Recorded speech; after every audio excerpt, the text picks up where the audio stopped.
High, আমি সুপর্ণা।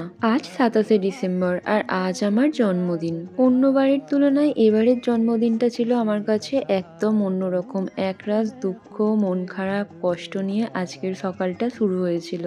ওই যে হয় না, আমরা ভাবি এক আর হয় আরেক। যাদের থেকে আমরা সবথেকে বেশি আশা রাখি তারাই আমাদেরকে ধাক্কা দেয় বা ধোঁকা দেয়। আমার সাথেও সেটাই হয়েছিল। যাই হোক, হাসিমুখে সবকিছু মেনে নেওয়ার নামই তো জীবন বলো। জীবন তো কোনো কিছুর জন্যই থেমে থাকে না। আর এতদিনে আমি এটুকু বুঝেছি, একদিন মৃত্যুর জন্য আমরা প্রত্যেকটা দিন লড়াই করে বাঁচি।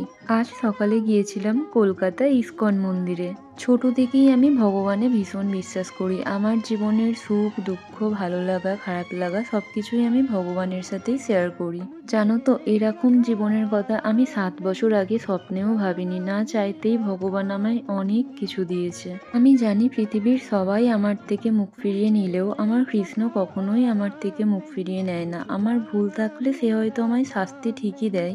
আজ যখন আমি ভগবানের সামনে বসছিলাম, আমার চোখ থেকে জল পড়ছিল। আমি ওখানে যতক্ষণ ছিলাম সবটা ভুলে গিয়েছিলাম। আজ আমি যখন ওখানে গিয়েছিলাম তখন নাম সংকীর্তন হচ্ছিল, আর নাম জপ করার মতো শান্তি পৃথিবীতে কোনো কিছুতেই নেই। যতটা অশান্ত মন নিয়ে আমি ওখানে গিয়েছিলাম তার থেকে অনেক গুণ বেশি শান্তি নিয়ে আমি বাড়ি ফিরে এসেছিলাম। আর ২৭শে ডিসেম্বর কোনো বছরই আমার বাড়িতে জন্মদিন সেলিব্রেট হয় না, পৌষ মাসের যে কোনো একটা দিন হয়। সন্ধেবেলা একটা কেক কেটেছিলাম আর অনেকগুলো উপহার পেয়েছিলাম। উপহার পেতে কার না ভালো লাগে বলো। প্রত্যেকটা উপহারই ছিল ভীষণ সুন্দর। পেয়েছিলাম ২টো কার্ডিগান, ৩টে সালোয়ার স্যুট, একটা ঘড়ি আর একটা ভি শেপ আংটি।